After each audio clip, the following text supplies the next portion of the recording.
सुबह उठकर भूमि वंदन क्यों करना चाहिए? शास्त्रों में मनुष्य को प्रातःकाल उठने के बाद धरती माता की वंदना करके ही भूमि पर पैर रखने का विधान किया गया है। पहले दाएं पैर को भूमि पर रखकर हाथ से पृथ्वी का स्पर्श कर फिर मस्तक पर लगाया जाता है। साथ ही पांव रखने के लिए विष्णु पत्नी भूदेवी से क्षमा मांगी जाती है। हे धरती माता, मुझे तुम्हारे ऊपर पैर रखने में बहुत संकोच होता है।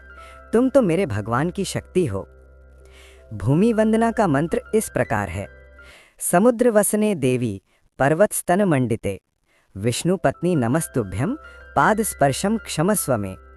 अर्थात समुद्र रूपी वस्त्रों को धारण करने वाली पर्वत रूपी स्तनों से शोभित विष्णु पत्नी, मेरे द्वारा होने वाले पाद स्पर्श के लिए आप मुझे क्षमा करें। भगवान नारायण श्रीदेवी और भूदेवी पृथ्वी के पति हैं। भूदेवी कश्यप ऋषि की पुत्री हैं और पुराणों में इनका एक देवी रूप है। भूदेवी अपने एक रूप से संसार में सब जगह फैली हुई हैं और दूसरे रूप में देवी रूप में स्थित रहती हैं।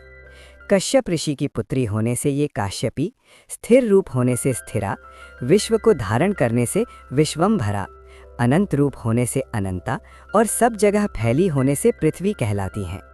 भगवान की पत्नी होने के कारण वे विष्णुप्रिया के नाम से जानी जाती हैं। सृष्टि के समय ये प्रकट होकर जल के ऊपर स्थिर हो जाती हैं और प्रलय काल में ये जल के अंदर छिप जाती हैं।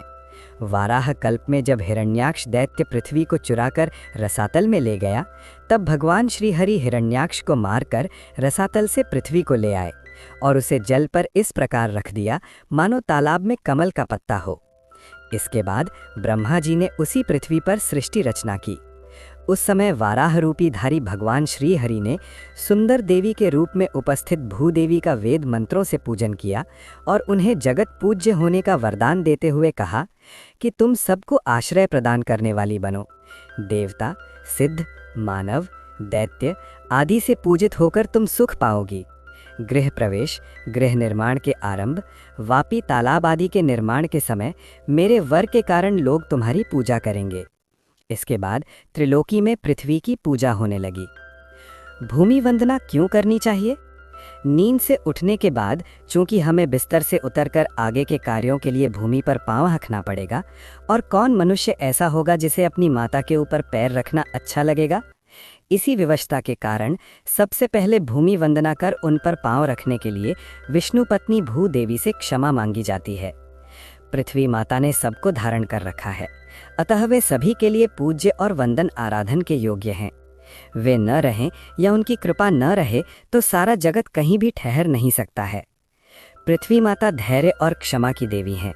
पृथ्वी पर मनुष्य कितना आघात करता है। जल निकालने के लिए भूमि के हृदय को चीरा जाता है। अन्न उपजाने के लिए भूमि के हृदय पर हल चलाया जाता है। मनुष्य व जीव जंतु भी उस पर मल मूत्र का त्याग करते हैं, लेकिन धरती को कभी क्रोध नहीं आता। जिस दिन धरती माता को क्रोध आ जाए, धरती हिलने लगे, भूकंप आ जाए, तो मानव जाति का अस्तित्व ही समाप्त हो जाएगा। भूमि की शस्य संपदा से ही अन्न रूप प्राण उत्पन्न होता है।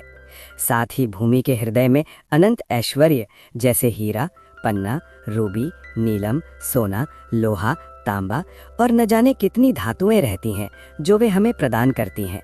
इसलिए पृथ्वी देवी का सदा सम्मान करना चाहिए।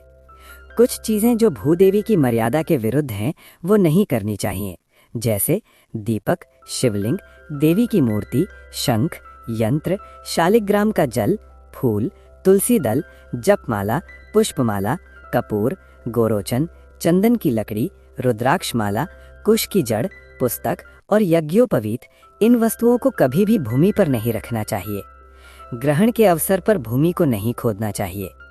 भूमि वंदन करने के पीछे यही शिक्षा छिपी है कि मनुष्य को पृथ्वी की तरह सहनशील, धैर्यवान और क्षमावान होना चाहिए। और ऐसे ही जानकारी के लिए वीडियो को लाइक और चैनल को सब्सक्राइब जरूर करें।